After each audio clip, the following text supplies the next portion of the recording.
And now this is the first coaching search the Raiders will conduct with Brady as an owner of roughly 10%, along with his business partner, 10% of the Raiders. And we know that there are rules that apply to Brady's week in and week out broadcasting gig with Fox. He can't attend production meetings with coaches and players. He can't attend practice. He can't even go in team facilities.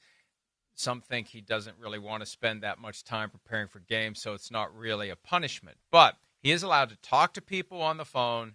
He's allowed to talk to people on the field before the game. I've asked the league, is he allowed to talk to Kellen Moore this weekend when he's getting ready to call the Packers-Eagles game for Fox?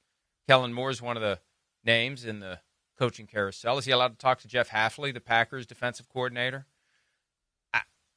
He's going to be involved. Shefty says that it's a collaborative committee to interview head coaching candidates and support Mark Davis, and Brady is expected to be a part of it. Now, Davis previously said he's not going to bother Brady. He's promised Fox he's not going to bother Brady until the Super Bowl has come and gone. That's what Fox has this year. Yeah, sure. Challenge flag. This is a prime example of pick a lane Tommy. And I think there are plenty of people around the league who hope that on his own, because I don't think he's going to listen to anybody else, on his own he's going to realize, I need to pick a lane here. Because right now the Raiders need him. The Raiders need him to help them find a coach. But he's got a job to do this weekend for Fox in Philadelphia for the Packers-Eagles game. Yeah. And there's this other question of whether or not,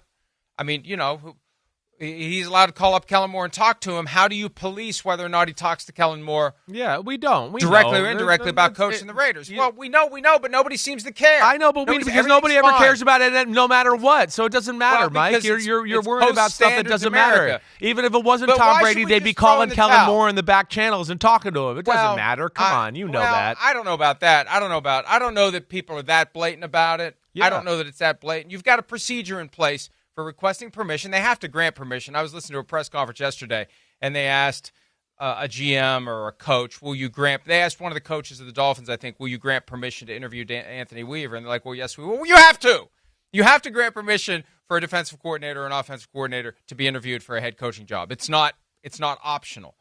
So there's no reason to go behind the scenes. There's no reason to do that stuff. It's just a bad look. It's a bad look. And I continue to believe it's a bad look, and he's being pulled in two different directions now. How involved will he be? I don't think this is a big deal as you're making it out to be. I just think that's okay. I do. Yeah.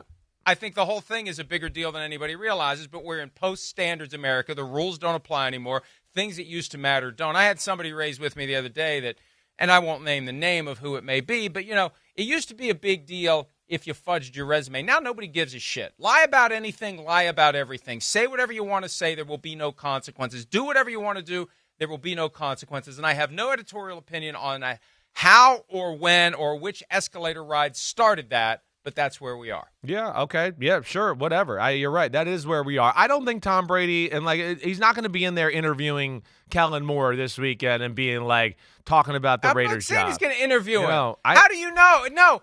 Because it just doesn't go down. Because I've been around football my whole life, and that crap doesn't go down, and I've never heard that story in 30 years of it. Never. Chris, that's never happened before. You've never had this situation. You're just saying they call guys on the phone whenever they want to, and now you're going to say Tom Brady's not going to say anything about the Raiders. Because he's not going to go in there and be asking them about the game and be unprofessional about, so if he does, but it's not going to be an interview about the Raiders when he knows the guy's getting ready.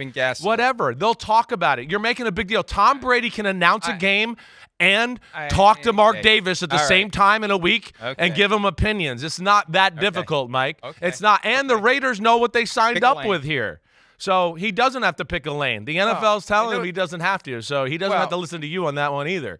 The NFL's constricting him just enough that the message is maybe you should pick a lane. What they didn't realize is he's happy with the restrictions because the thinking is he doesn't really want to work all that hard on the Fox gig anyway. I can't go to the production meetings? That's a shame. I can't go to practice? Oh, that's a shame. I can't go to the team facilities? Oh, that's a shame. What else can I not do? Tom Brady works hard at everything I've seen him do, so I have a hard time believing that crap that's going around. But when did you and him become friends? I'm just keeping it real. The guy who took the air out of the footballs. Weren't you just on? Didn't I see you on social media with a quote from Le Batard's show that he took the air out of the footballs? Yeah, and again, I'm going to keep it real. We know he took the air out of the balls. You do. The Patriots do. Everybody does. I don't think they proved it. You do too. Get out of here. I don't think they proved it. Yeah.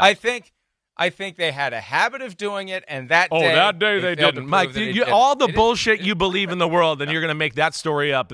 You're crazy for that, okay? Listen, I don't want to go. I'm not making anything up. Yeah. I think that the guy who did it didn't have a chance to do it that day because they were watching. I know, and that's why 12 different balls had PSIs all over the place because that's what they did. Right. They make balls all over the place in the NFL. Let's get back to it. Let's go to a ball bag this weekend. So I just keep it on real. That's all I'm trying to say. I know a coach who did it. I know a coach who tried to do it. I know a coach who took a ball bag with 12 balls into a bathroom for 90 seconds and tried to take the air out of the balls and said it's impossible to do it. That's why it was all over the place, Mike. I mean, come on. It's more smoking guns in the world ever. Like, come on.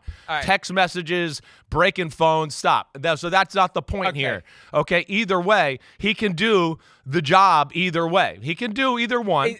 He's not gonna cross any lines with Kellen Moore. Appearance of impropriety. You don't know that. You don't know that he's not going to cross any lines. You think he cheated while he was playing. He cheats while he's playing, but he's not going to cheat when he's an owner. I think it's a little different here. No, it's a little different. I do. I think one was just him, and another one is like he's talking about a guy about a game that he's got focused on this week. Does he say something like, "Hey, we'd like to talk to you when we get a chance to, get into your head coaching candidate conversation"? Sure. Let me say one last thing. So we're on the same page here. We may not be on the same page, but one of the first things you learn in law school is there's impropriety and there's the appearance of impropriety. And both are equally important.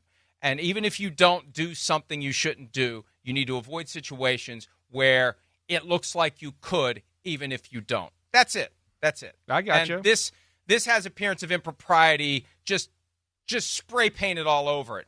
And again, the league cares just a little bit, but nobody seems to care. And now it comes into focus because they're looking for a coach. And he's interacting with these people beyond the normal, usual coaching search process. Hi, it's Mike Florio. Thanks for watching PFT on YouTube. Hit subscribe for the latest news and analysis from Pro Football Talk.